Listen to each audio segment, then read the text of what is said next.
నమస్కారం శ్రీసత్య ప్రేక్షకులకి శుభోదయం. నేను నారాయణ రెడ్డి. మనం ప్రతిరోజు కూడా దినపత్రికలోని ముఖ్యమైన విశేషాలను వివరించుకునే కార్యక్రమం కాఫీ టైమ్ సిప్ అండ్ సీకి స్వాగతం. మరి ఈరోజు మనతో ఉన్నారు సీనియర్ జర్నలిస్ట్ నోకుతోటి శరత్ గారు. మరి వారిని అడిగి ముఖ్యమైన విశేషాలు ఏంటో ఒకసారి చూద్దాం. నమస్కారం శరత్ గారు. గుడ్ మార్నింగ్ నారాయణ రెడ్డి గారు. Very good morning and welcome to coffee time. ఒకసారి నిన్న ఎన్నికల షెడ్యూల్ రిలీజ్ అయింది. ప్రధాన వార్తలు అవే. ఎండలాకాలం కానీ షెడ్యూల్ చాలా రోజులు ఇచ్చారు. దాదాపు 60 రోజుల పాటు నిరీక్షించాల్సి వచ్చేటట్టుంది. ఒకసారి చూద్దాం మెయిన్ హెడ్ లైన్స్ ఏమున్నాయో ఒకసారి ప్రధాన దినపత్రికల్లో. ముందుగా సాక్షిలో చూస్తే సగర్వంగా ఎగిరిన సామాజిక జెండా అజెండాను అమలు చేసి చూపించిన CM Jagan. SC ST BC మైనారిటీలకు సరిగ్గా సగం సీట్లు అంట. 50% వాళ్ళకి రిలీజ్ చేసేసారు. అవును, ఇంకా తెలుగుదేశమే మిగిలి ఉంది. అవును. ఇక ఆంధ్రప్రదేశ్లో మే 13న పోలింగ్. 175 శాసనసభ, 25 లోక్సభ స్థానాలకు అదే రోజు ఎన్నికలు. సో మొత్తానికైతే 2024 సార్వత్రిక ఎన్నికల షెడ్యూల్ విడుదలైంది.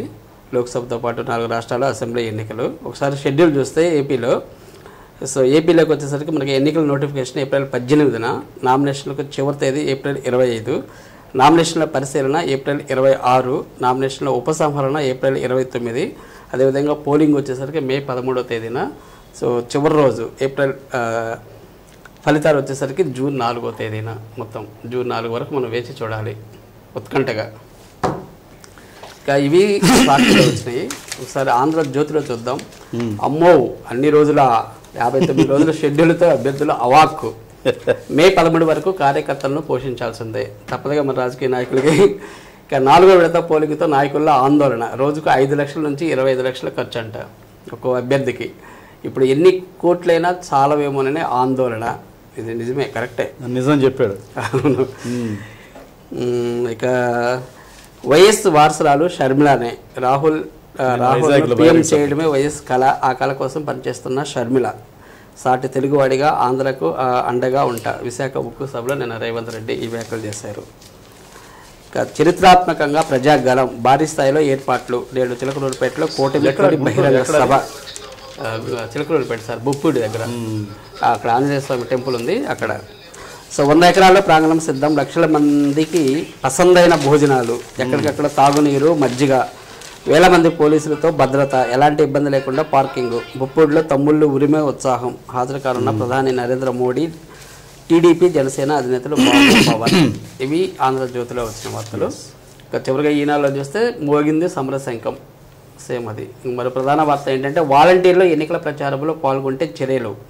ఉపాధ్యాయుల భాగస్వామ్యం లేకుండా ఎన్నికలు నిర్వహించలేము. ఏపీలో ఏప్రిల్ 15 వరకు ఓటు హక్కుకు దరఖాస్తు చేసుకోవచ్చు. ఇది ఒకటి సార్. ఏప్రిల్ 15 వరకు ఇంకా ఓటు ఎవరైనా లేకపోతే దరఖాస్తు చేసుకోవచ్చు అని చెప్పేసి చెప్తున్నారు. ఏప్రిల్ 15 వరకు. ఇక హింసాత్మక ఘటనలు జరిగితే జిల్లా ఎస్పీలదే బాధ్యత. సీఈఓ ముఖేష్ కుమార్ మీనా స్పష్టీకరణ. రాష్ట్రంలో మొత్తం ఓటర్లు 4 కోట్ల మంది పైన ముఖేష్ కుమార్ మీనా మనకి జాయింట్ కలెక్టర్గా చేశారు. అవునా. సో నేర చరిత్ర ఉందా, మీకే టికెట్. సిబిఐ ఈడీ కేసులో నిందితులు వైకాపా అభ్యర్థులే. ఇది అందరికీ ఉంది. ఇక ఢిల్లీలో ఏపీ భవన్ విభజన చేశారు సార్. ఢిల్లీలో ఉన్న ఏపీ భవన్ని విడగొట్టేశారు. ఏపీకి వచ్చేసరికి 11.53 ఎకరాలంట. తెలంగాణకు 8.24 ఎకరాలంట. మొత్తం విలువ అయితే 9,913 కోట్లు అంట. సో ఇందులో ఏపీకి 5,781 కోట్లు. ఈసారి అధికారంలోకి వస్తే దాన్ని పెట్టేస్తారు. కేంద్ర హోంశాఖ ఉత్తర్వులు. ఇక ఏపీ రాజధాని ఎక్కడుందో చెప్పలేని దుస్థితి అని చెప్పేసి నిన్న షర్మిల. దాంట్లో ప్రధాన వార్తలు. ఎన్నికల షెడ్యూల్ ఎప్పటి నుంచి ఎప్పటిదాకా? ఎన్నికల షెడ్యూల్ ఇది కదా, మొత్తం రేపు స్టార్ట్ అవుతుంది కదా. నోటిఫికేషన్ వచ్చేసరికి 18/4/2024 ఏప్రిల్ 18వ తేదీన నోటిఫికేషన్ వస్తుంది. సో ఓట్ల లెక్కింపు వచ్చేసరికి 4వ తేదీ 6వ నెల 2024. సో ఇక షెడ్యూల్ మనకి జిల్లా వార్తలు మనకి ప్రకాశం జిల్లా వార్తలు. ఒక ఆసక్తికరమైన వార్త ఏంటది? ఢిల్లీలో ఏపీ భవన్ విభజన.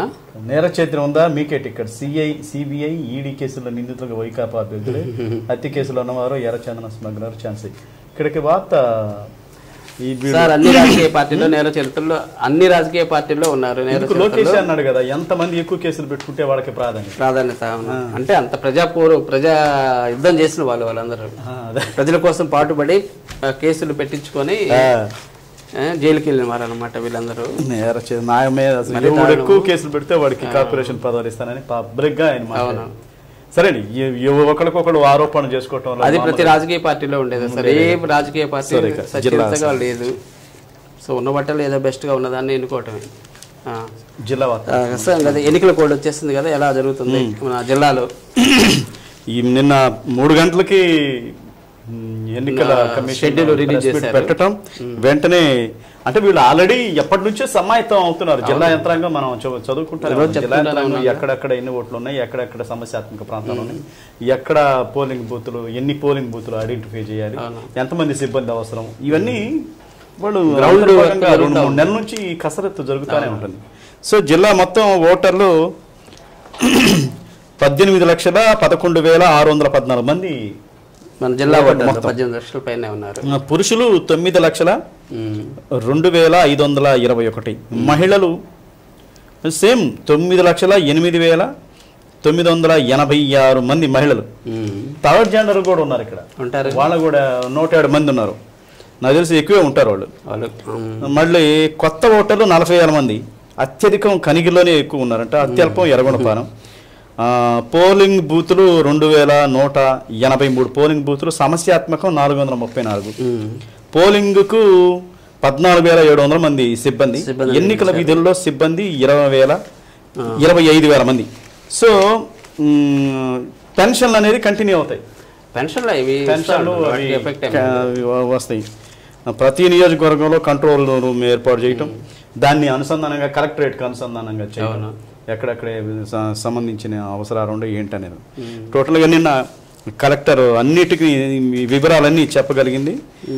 సో దాని మీద ప్రభుత్వ అధికార యంత్రాంగం సమాయత్తం అవుతుంది. ఇక ఎన్నికల షెడ్యూలే. ఎలక్షన్ కోడ్ అయితే అమల్లోకి వచ్చేస్తుంది. కోడ్ అయితే అమల్లోకి వచ్చింది. టోటల్గా అధికారులు ఎవరి పనులు వాళ్ళు ఉన్నారు. అధికారులకు ఒక బలం వచ్చింది ఇప్పుడు ప్రస్తుతానికి. స్వచ్ఛందంగా పనిచేసేది అప్పుడే కబంధ హస్తాల నుంచి బయటపడ్డారు. వాళ్ళు సొంతంగా నిర్ణయాలు తీసుకునేది అప్పుడే. ఈ 4 రోజులన్నా కనీసం వాళ్ళని స్వేచ్ఛగా పనిచేసే అవకాశం దొరికింది. కానీ చేస్తారో లేదో తెలియదు కదా. కానీ ఉంటాయి అక్కడక్కడ ప్రలోభాలకు గురయ్యే వాళ్ళు ఉంటారు కదా ఖచ్చితంగా. అధికార పార్టీ ఉంటారు. కొన్ని చోట్ల ప్రతిపక్షం పై చేయి ఉంటుంది. దాన్ని మనం అది చెప్పలేం, ఏం చేయలేం. జగన్ బలగం సిద్ధం. జగన్ బలగం కాదు, చంద్రబాబు నాయుడు బలం కూడా సిద్ధంగా ఉంది ఇప్పుడు. టోటల్గా మన జిల్లాలో నియోజకవర్గాల్లో మన తెలుగుదేశానికి సంబంధించి అందరూ పాత వాళ్ళు ఎలాగ అనిపిస్తుంది. కొత్త వాళ్ళు ఎవరు అంటే ఎరిక్షన్ బాబు ఎర్రగొండపాలెం. ఎలక్షన్ బాబు ఇంతకు ముందు కూడా చేస్తున్నారు కదా, పోటీలో లేడు. ఫస్ట్ టైం ఎలక్షన్ ఫేస్ చేయటం. కొత్త మొక్కలు ఏంటంటే వైసీపీలో మన నాగార్జున, మేరుగు నాగార్జున కొత్త మొక్కలు, తర్వాత నారాయణ యాదవ్ కనిగిరి. మిగతా వాళ్ళు మొత్తం యాజ్ స్టేజ్ పాత వాళ్ళు. వైసీపీ సంబంధించి బాలినేని శ్రీనివాసరెడ్డి అటు ఇటు కొంచెం చేంజ్ చేశారులే కానీ అభ్యర్థులు అయితే వాళ్ళు టోటల్ గా బలమైన అభ్యర్థులే. ఎక్కడ చేంజ్ చేసింది వైసీపీ అభ్యర్థులు చేంజ్ చేసిందంటే ఎర్రగొండపాలెం, మార్కాపురం, గిద్దలూరు, కొండేపి కూడా సురేష్ చేంజ్ చేశారు కదా. సురేష్ వీళ్ళ ముగ్గురిని చేంజ్ చేశారు.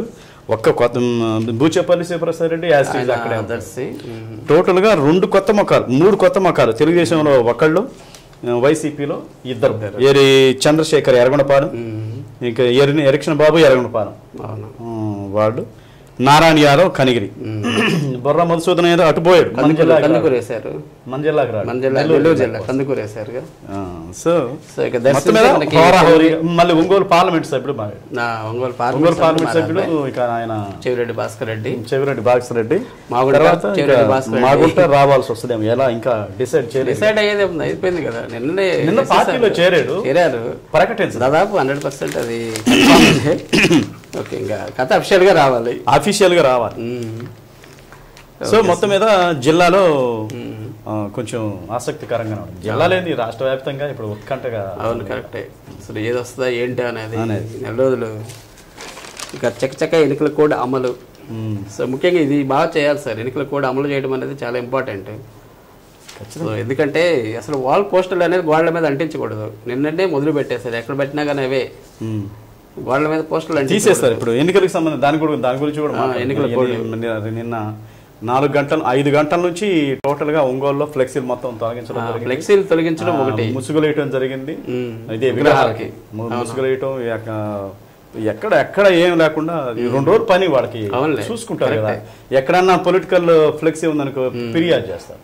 ఏది అధికార పార్టీ ఉంటే ప్రతిపక్షాల వాళ్ళు ఫిర్యాదు చేస్తారు, ప్రతిపక్షాల ఫ్లెక్సీ ఉంటే దానికి టోల్ ఫ్రీ నెంబర్ కూడా ఇచ్చారు మనకి. ఏదైనా ఉంటే ఇది ఈరోజు ప్రజాగణం సంబంధించి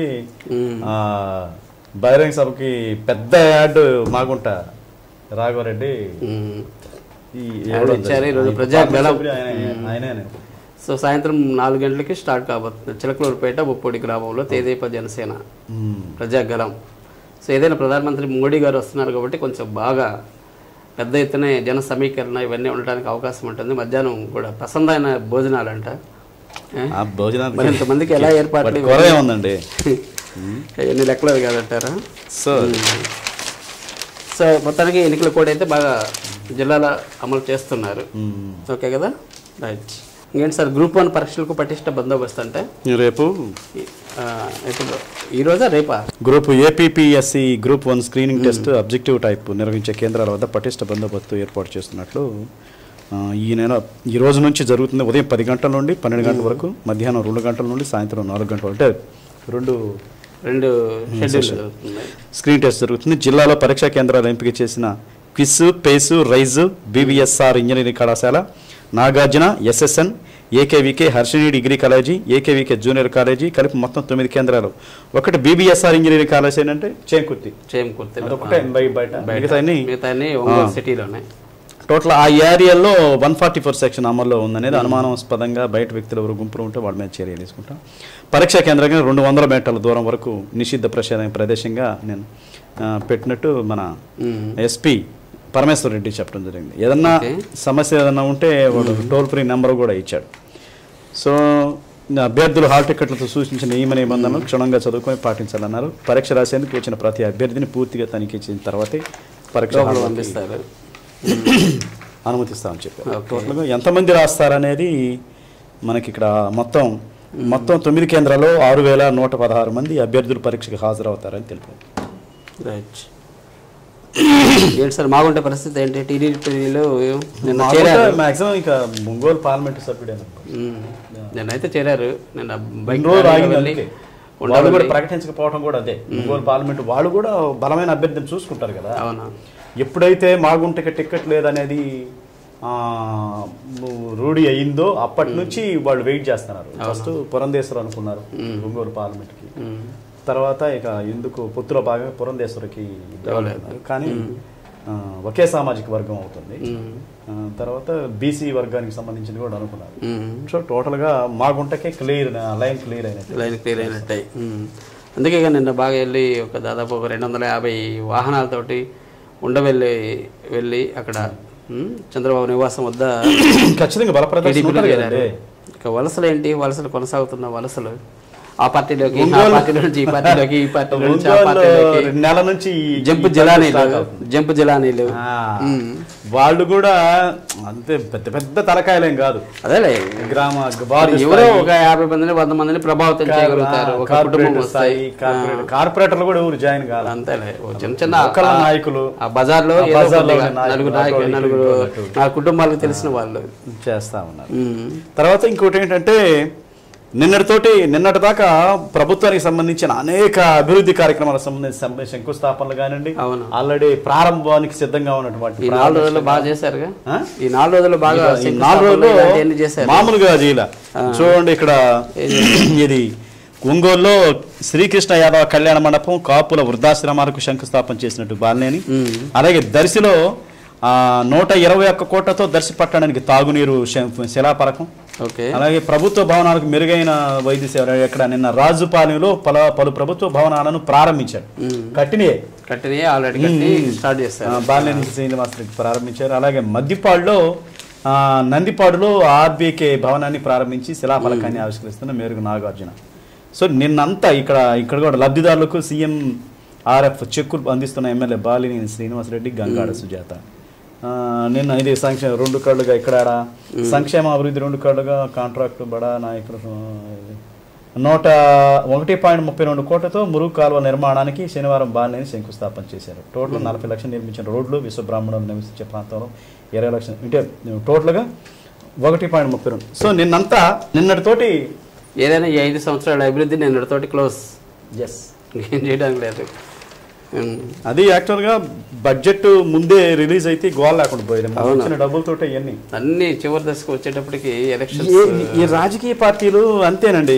చూడండి, పోయిన సంవత్సరం అయిన చంద్రబాబు నాయుడు గారికి అదే మైనస్. అవును, 5 సంవత్సరాలు ఉండి 5 సంవత్సరాలు ఉన్నప్పుడు ముందు రాజధాని అంటారు కానీ ముందు రాష్ట్రానికి సంబంధించి మౌలిక వసతులు వీటి గురించి ఆలోచించకుండా టోటల్ రాజధాని మీద పడేటప్పటికి మైనస్ వచ్చేసింది. లాస్ట్ మినిట్ లో అభివృద్ధి కార్యక్రమాలు అంటే అది జనాలను మెప్పించలేదు. ప్రజల అవసరాలు ఎప్పుడు ఉంటానే ఉంటాయి, వాటి మీద చూసుకుంటూ అభివృద్ధి కార్యక్రమాలు చేసుకోవాలి. వీటిని నిర్లక్ష్యం చేసేస్తే కేవలం వాళ్ళ ఒకదాని మీద ఫోకస్ పెట్టేస్తే ప్రజల్లో అసహనం అక్కడికి వచ్చేసింది. అక్కడ నేను డిఎస్సి నోటిఫికేషన్ లేదు, ఉద్యోగాల భర్తీ లేవు, ఇవన్నీ మైనస్లే కదా. అవును. సో అందుకని మరి ఈ ప్రభుత్వం పరిస్థితి ప్రజలు ఏ విధంగా తీర్పు చెప్తారో దాని రేపు అసలు ఎక్కడ ప్రజల ఒపీనియనే తీసుకోవట్లేదు సార్. వీళ్ళు చెప్పాల్సింది జనాలు చెప్తారే కానీ జనాలు ఏమనుకుంటున్నారు, జనాల అవసరాలు ఏంటి అనేది ఓట్లు చూపిస్తారండి. ఓట్లు చూపించేదాకా 5 సంవత్సరాలు అవసరం పడాల్సి వచ్చింది కదా. 5 సంవత్సరాలు అదే అంటండి. ప్రజలు వేచి చూస్తారు, జరిగిన ఏంటి, వాళ్ళకి సమస్యలు ఏంటి అని చూసి ఇప్పుడు ఇక్కడ ఏంటంటే టోటల్ గా ఏ పార్టీకి ఆ పార్టీ జనాలు విడిపోయి ఉన్నారు. ఇప్పుడు కాంగ్రెస్ పార్టీ కూడా వచ్చింది, కొత్తగా కాంగ్రెస్ పార్టీ వచ్చింది, ఎంతో కొంత ప్రభావితం అయితే చేస్తుంది. నాకు తెలిసి వైసీపీ, టీడీపీ, జనసేన మధ్య పోటీ ఉంటుందండి. కాంగ్రెస్ కి ఇక నాకు తెలిసి ఉండదు. కాకపోతే 4వ స్థానంలో కాంగ్రెస్ ఉంటుంది. బీజేపీ 3 అందరూ కూటమి కాబట్టి మిగతా చిన్న చితక పార్టీలు అవి 3వ స్థానంకే వస్తీగా పోటీ చేస్తుంది. 3వ స్థానం కాంగ్రెస్ ఉండడానికి అవకాశం ఉంటుంది. ఇది ఒకటి సార్ మంచిది. వాలంటీర్లు ఎన్నికల ప్రచారంలో పాల్గొంటే వాలంటీర్లు ప్రభుత్వం ఖచ్చితంగా పంచిపెడతా ఉన్నారు. మనం చూసుకున్నాం, వాలంటీర్ల ప్రభావం అనేది ఖచ్చితంగా ఓటర్లో ఉంటుందా? ఎందుకంటే వాళ్ళు రెగ్యులర్ గా వాళ్ళతోటి ట్రావెల్ చేస్తా ఉన్నారు. 5 సంవత్సరాల నుంచి ట్రావెల్ చేస్తానే ఉన్నారు. అది ఏం చెయ్యాలి ఏందనేది ఆయా పార్టీలు నిర్ణయించుకుంటాయి. వాళ్ళని ఏ విధంగా కట్టడి చేయాలని ఎలక్షన్ కమిషన్ చూసుకుంటారు. కానీ అల్టిమేట్ గా ప్రజలు ఇప్పుడు 50 ఏళ్లకి ఒక వాలంటీర్ ఉంది. ఆ 50 ఏళ్లకి సంబంధించిన బంధుత్వం వీళ్ళకు ఉంటుంది. ఇది వాలంటీర్ తోటి వాళ్ళు ఎప్పుడు రెగ్యులర్ గా టచ్ లోనే ఉంటారు. వాలంటీర్ ఎవరు చెప్తే వాళ్ళు కొట్టేస్తారంట. ఎట్లేస్తారు చెప్తున్నా, ఉన్న వాళ్ళ అటాచ్మెంట్ ఓకే అంటారు. ఎందుకంటే కాలం లేక సరేలమ్మా నిర్ణయించుకునేది వాళ్ళు. చివరికి ప్రజలు ఏ విధంగా కొంత నిజాయితీ గురించి మనం మాట్లాడుకోవటం అంటారే, నేతి పేరులో నేయచందం అనేది. ప్రజలు ఎలాంటి వాళ్ళు అంటే ప్రజలను బట్టే రాజకీయ నాయకులు తయారయ్యారు. పంచపక్ష పరాన్వానం పెట్టి ఐస్ క్రీమ్ పెట్టకపోతే ఇంత పెట్టాడు ఐస్ క్రీమ్ పెట్టారు. ఎంత అభివృద్ధి చేసినా ఎంత చేసినా గానీ ప్రజల దగ్గరకు వచ్చేటప్పటికి ఏదో ఒకటి మైనస్ కనిపిస్తుంది. ఆ మైనస్సే వ్యతిరేక ఓటుకి తార్కాణం ఉంటుంది. సో ఏదైనా ప్రజలైతే విజ్ఞతతోటి అవసరం అయితే ఉంది. సో తప్పకుండా ఎక్కడ కూడా డబ్బుకి, కులానికి, మతానికి లొంగకుండా ఓటేయాల్సిన బాధ్యత అయితే. సార్ మీరు చూడండి, ₹1,00,000 జీతం తీసుకునే వాళ్ళు కూడా ఓటుకు డబ్బులు తీసుకుంటున్నారండి. నేను ప్రత్యక్షంగా చూసినాను. నేను ఎలక్షన్ క్యాంపెయిన్ అప్పుడు ఫోన్లు చేసి మాకు డబ్బులు లేవు, మాకు ఇవ్వరా ఏంటి, మా ఓటు అవసరం లేదని ఫోన్లు చేసి వచ్చి తీసుకునే వాళ్ళు ఉన్నారు. ఎంప్లాయీస్ అపార్ట్మెంట్లో ఫోన్లు చేసి మేము రావు రేపు ఎలక్షన్స్ కంటే అర్ధరాత్రి అప్పుడు పోయి ఎలక్షన్ వీళ్ళు పార్టీలు పోయి డబ్బులు ఇచ్చిన సంఘటనలు చాలా ఉన్నాయి. అవన్నీ మాట్లాడుకోకూడదు. ఎందుకంటే ప్రజాస్వామ్యంలో ఏదైనా సాధ్యమే. డబ్బులు ఉడికిచ్చేది సార్, డబ్బులు ఉడికిచ్చేది. ఓటర్ ఆ రకంగా తయారయ్యాడు కాబట్టి ఇప్పుడు వీళ్ళు వామ్మో ఇన్ని రోజులని వార్త రాయగలిగారు. అదే వామ్మో ఇన్ని రోజులని ఎందుకు రాశారు అంటే ఎన్నికల ఖర్చు 25 లక్షలు అంటున్నారు కదా. మీరు రోజుకి 25 లక్షల ఖర్చులు అంటే మామూలు విషయం. కానీ వాళ్ళు ఇస్తేనే తీసుకుంటారు. ప్రజల్లో మార్పు రావాలి. ఇవ్వకపోతే ప్రజలు ఏం చేస్తారు సార్? ప్రజలు ఎక్కడి నుంచి తీసుకుంటారు? వాళ్ళు ఇవ్వకపోతే అదే నేను అంటుంది. వీళ్ళు పనులు చేస్తే నీ అందరూ ఏకసాటి అందరూ అన్ని రాజకీయ పార్టీలు అబ్బాయి మనం డబ్బులు పంచకూడదు, అది గెలిచినవాడు పర్ఫెక్ట్ గా పనులు చేద్దాం అనుకుంటే అది ఏడిస్తే ఈ డబ్బులు వ్యవహారం ఉండదు. వీడు ఎన్నికలు గెలిచిన తర్వాత వాడు మొహం చూడడానికి, వాడి పర్మిషన్ తీసుకోవడానికే, అతని పర్మిషన్ తీసుకోవడానికే తలబొప్పు కడతా అవుతాడు. ఎమ్మెల్యే దగ్గర గెలిచిన ఎమ్మెల్యే దగ్గరికి నువ్వు నేరుగా వెళ్ళగలవా? నేరుగా వెళ్ళి పోయి మాట్లాడగలవా? మాట్లాడలేము, అందుబాటులో ఉంటాయి కదా. అసలు ఎలక్షన్ ఎన్నికల్లో అభ్యర్థి నేరుగా వచ్చి ఎంత మాట్లాడతాడు? కుటుంబ సభ్యులు మాట్లాడతాడు. సరే అంటే నేనంటే ఇప్పుడు 175 అసెంబ్లీ వాళ్ళు మారటం ఈజీనా, లేకపోతే 4 కోట్ల మంది ఓటర్లు మారటం ఈజీనా? వాళ్ళు మారిన డబ్బులు కలవాటు పడ్డారు, జనం డబ్బులు తీసుకోకుండా ఉంటారండి, అది మాత్రం వాస్తవం. సరే, okay sir, thank you very much Sharath garu. అంశాల మీద మన వైపు నుంచి చెప్పేది ఏంటంటే ప్రజాస్వామ్యతంగా ప్రజలు కూడా ఎవరైతే మంచి అభ్యర్థులు ఉన్నారో వాళ్ళకి ఓటేయండి అనేది మనం కూడా చెప్తాం. తప్పకుండా మందుకి చెప్పేది, డబ్బులకి వీటికి అమ్ముడు పోయినంత కాలం ప్రజాస్వామ్యం ఎట్లానే ఉంటుంది. Okay okay, thank you Sharath garu, thank you. మరి ఇదండి ఈనాటి కాఫీ టైమ్ సిపెన్సీ కార్యక్రమం. తిరిగి రేపు ఉదయం 8:30 మళ్ళీ ఇదే కార్యక్రమంలో మరిన్ని తాజా వార్తలతో మీ ముందుంటాం. అంతవరకు చూస్తూ ఉండండి శ్రీ సత్య నెట్వర్క్. నమస్కారం. నమస్తే.